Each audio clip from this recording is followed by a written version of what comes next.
First of all ആദ്യം തന്നെ എനിക്ക് പറയാനുള്ളത്, ഈ പടം എന്തിനായിരുന്നു? ഈ മാർക്കോ വിജയിച്ചതിൻ്റെ ഒരു കോൺഫിഡൻസ് ആണോ ഈ പടം എടുക്കാനുള്ള പ്രചോദനം?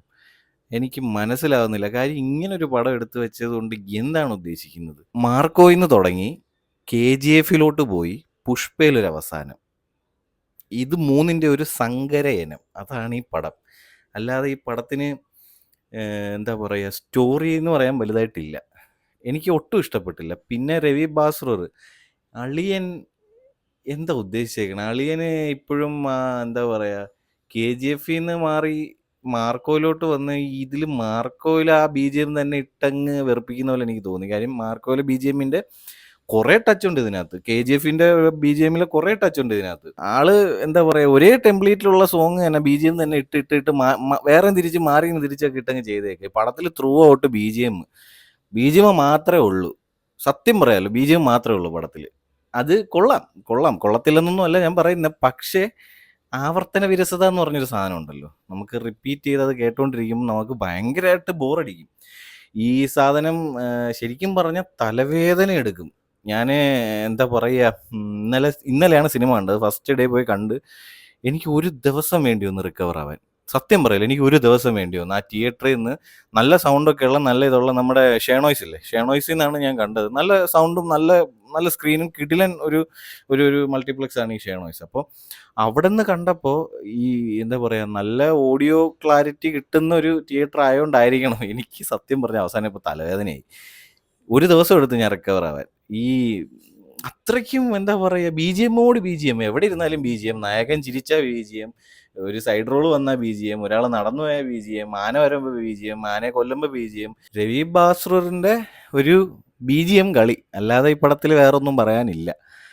വേറൊന്നുമില്ല. പിന്നെ ഹനാൻഷ എന്തിനാടേ കൊണ്ടുവന്ന്? ഹനാൻഷ വെറുതെ ഇരിക്കുമല്ലായിരുന്നു. അയാളെ കൊണ്ടുവന്നിട്ട് നല്ല പാട്ടൊക്കെ പാടുന്ന മനുഷ്യനാ. പുള്ളിയെ കൊണ്ടുവന്നിട്ട് ഒരു വാക്ക് പറഞ്ഞില്ലല്ലോ, ഒരു വാക്ക്. എന്താ പറയാ. പിന്നെ പടം എന്ന് പറയാനായിട്ട് പഴയ കുറേ ബോംബ് കഥ എടുത്ത് കൂട്ടിക്കുഴച്ച് ഉണ്ടാക്കിയൊരു പടം. വാലിബൻ, നമ്മുടെ പഴയൊരു പടം ഉണ്ടല്ലോ പൃഥ്വിരാജിന്റെ, എന്താണ് പടത്തിന്റെ ഒരു വെള്ളിത്തിര. അതിനകത്തുള്ള നായിക പറയത്തില്ലയോ, പഴയ രജനീകാന്ത് പടത്തിന്റെ എല്ലാം ഓരോ സീനും കട്ട് ചെയ്ത് കൂട്ടിക്കുഴച്ച് മലൈക്കോട്ടെ വാലിബൻ അല്ലല്ലോ, എന്തോ വാലിബൻ എന്ന എന്തൊരു വാലിബൻ എന്ന അതിനകത്ത് ആ സിനിമയുടെ പേര്. അങ്ങനെ എല്ലാ പടത്തിന്റെയും ടെംപ്ലേറ്റ് ഇതിനകത്തുണ്ട്. അത് വെച്ചുകൊണ്ട് പെപ്പെ വെച്ചിട്ടൊരു പടം. ഈ പെപ്പെ എന്തിനായിരുന്നു പടത്തിന്? കാര്യം ഈ പെപ്പെ എന്ന് പറയുന്ന ഒരാള് നായകനായിട്ട് എനിക്ക് തോന്നിയില്ല. കാര്യം എല്ലാ ആക്ടേഴ്സും അതിനകത്ത് നിൽക്കുന്ന എല്ലാ ആക്ടേഴ്സിലും ഒരാള്, അല്ലാതെ എനിക്ക് അവിടെ നായകന്റെ ഒരു ഓറ കിട്ടിയില്ല. നായകന്റെ ഒരു സ്ക്രീൻ പ്രസൻസ് ഇല്ലയോ, അതെനിക്ക് കിട്ടിയില്ല. സത്യം പറഞ്ഞാൽ മാർക്കോയിലൊക്കെ എന്ന് പറഞ്ഞു കഴിഞ്ഞാൽ, മാർക്കോ ഇവിടെ പറയാനുള്ള കാര്യം, ഈ ഷെരീഫ് മുഹമ്മദിന്റെ തന്നെ ഈ ടീമിന്റെ തന്നെ വേറൊരു പടമാണ് മാർക്കോ. ശരിക്കും ഈ മാർക്കോയില് നമ്മുടെ ഉണ്ണിമൂന്തനൊരു ഓറയുണ്ട്. ഉണ്ണിമൂന്തനൊരു ഒരു ഒരു ഒരു സ്ക്രീൻ പ്രസൻസ് ഉണ്ട്. ആള് ഫൈറ്റ് ഒക്കെ ചെയ്ത് വെച്ചിരിക്കുന്ന ഒരു സാധനമുണ്ട്. ഈ പെപ്പയ്ക്ക് ഉണ്ടല്ലോ, സത്യം പറയാലോ, പെപ്പെ നല്ല കിടിലം ഫൈറ്റ് ഒക്കെ ചെയ്യും. ഇല്ലെന്നൊന്നും പറയുന്നില്ല. RDX-ലൊക്കെ നമ്മൾ കണ്ടതാണ്. പിന്നെ മറ്റേ ആനക്കാരനായിട്ട് വരുന്നൊരു പടം ഉണ്ടല്ലോ, അതിനകത്തൊക്കെ കണ്ടതാണ്. എന്തിനാ സ്വാതന്ത്ര്യ അർദ്ധരാത്രിയിൽ കണ്ടാൽ പോരെ? നല്ല റിയലിസ്റ്റിക് ആയിട്ട് ഫൈറ്റും അങ്കമാലി ഡയറീസിലൊക്കെ കാണിക്കുന്ന കണ്ടിട്ടില്ലേ? പുള്ളിയെ ചിലപ്പോൾ പുള്ളിയുടെ അടുത്ത് പറഞ്ഞാണ് മാർക്കോയിൽ ഉണ്ണിമൂന്തൻ ചെയ്തത് തന്നെ ചെയ്യണമെന്ന്.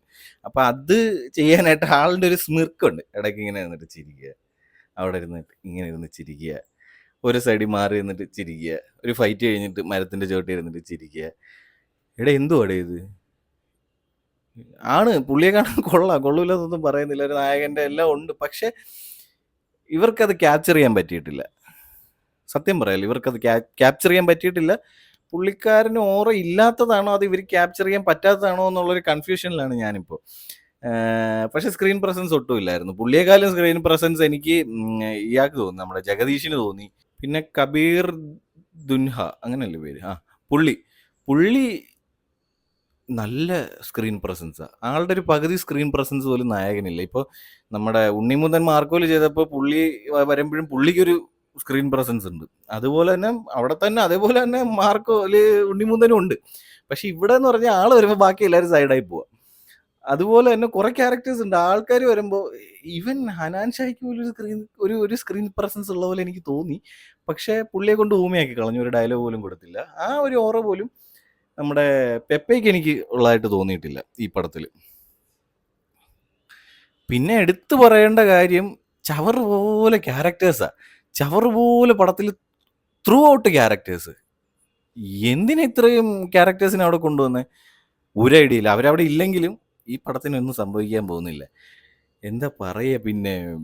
എടാ ഈ ഹിപ്സ്റ്ററൊക്കെ എന്തുവാടേ ചെയ്തു വെച്ചേക്കുന്നേ? ഹിപ്സ്റ്റർ ഒരു ബബിൾഗം ചോദിച്ചോണ്ട് ആളിങ്ങനെ വരിക. നമ്മുടെ കോക്കണ്ണം പറഞ്ഞ പോലെ ശ്രീലങ്കൻ ചെകുവര. അത് തന്നെ. എന്തിനായിരുന്നത്? പിന്നെ ക്യാമിയോ കുറെ ഉണ്ട്, വേറെ കുറെ ഉണ്ട്. അതൊന്നും ഞാൻ പറയുന്നില്ല. അതൊക്കെ എന്താ പറയാ, സ്പോയിലർ ആവാം. അല്ലെങ്കിൽ ഞാൻ സ്പോയിലർ അലർട്ട് ഇടാം. സ്പോയിലറാണ് ഇനി പറയാൻ പോകുന്നത്.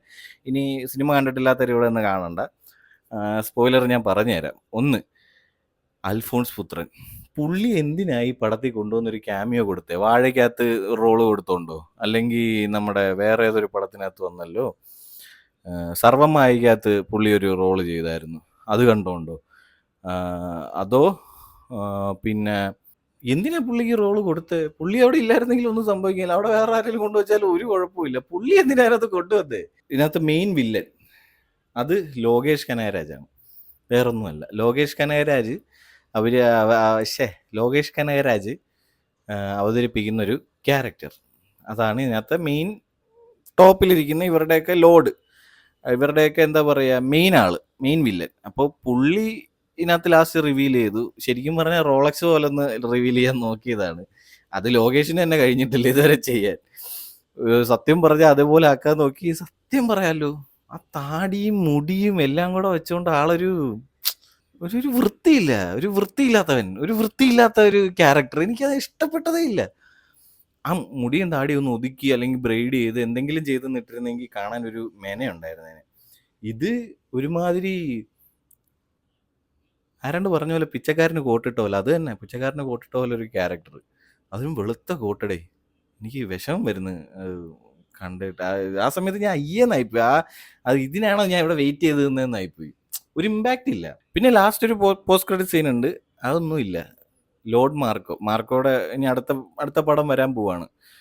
ലോർഡ് മാർക്കോ എന്നാണ്. ചിലപ്പോൾ മാർക്കോയുടെ അച്ഛൻ്റെ കഥയായിരിക്കും. എന്തോ എനിവേ, എന്തോ പടം എനിക്ക് അതിനകത്ത് കാണിച്ചിരിക്കുന്നതെന്ന് വെച്ച് കഴിഞ്ഞാൽ നമുക്ക് ഇപ്പോൾ കേൾക്കുന്നവർ വിചാരിക്കും അത് എൻ്റെ ടൈറ്റിൽ അല്ലെങ്കിൽ ഒരു റിവീൽ ചെയ്യുന്ന അല്ലെങ്കിൽ ഒരു ടീസർ എന്തെങ്കിലും കാണിച്ചായിരിക്കുന്നത്. ടീസറും കോപ്പൊന്നും അല്ലടേ, ഒരു വീഡിയോ.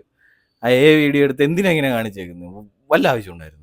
ഒരാവശ്യമില്ലായിരുന്നു. അല്ലെങ്കിൽ അവിടെ ഒരാളെ വെച്ചിട്ട് അയാളുടെ എന്തെങ്കിലും ഒരു റിവീൽ ചെയ്യുന്ന ഒരു ഷോട്ടോ, അല്ലെങ്കിൽ അതിൽ അഭിനയിക്കുന്ന മെയിൻ ഒരാളുടെ ഷോട്ടോ, അല്ലെങ്കിൽ ഒരു വില്ലന്റെ ഷോട്ടോ എന്തെങ്കിലും ഒന്ന് കാണിക്കായിരുന്നു. ഒറ്റ ഷോട്ട് കാണിച്ചാൽ മതിയായിരുന്നു. ഒരു സീൻ ഫുള്ളായിട്ട് പോലും കാണിക്കണ്ട, ഒരു ഷോട്ട് കാണിച്ചാൽ മതിയായിരുന്നു വൃത്തിക്ക്.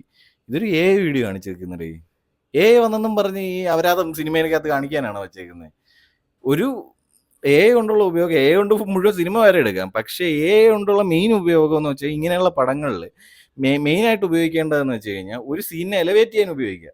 അല്ലാതെ ഒരു സീൻ അല്ലെങ്കിൽ ഒരു സാധനം മുഴുവൻ റിവീൽ ചെയ്യാൻ മാത്രം ഉപയോഗിച്ച് കഴിഞ്ഞാൽ കഴിവില്ലാത്തവന്മാർക്ക് എന്തോ ചെയ്യാനാ? ഫുള്ള് ഇട്ടുള്ള കളിയില്ല.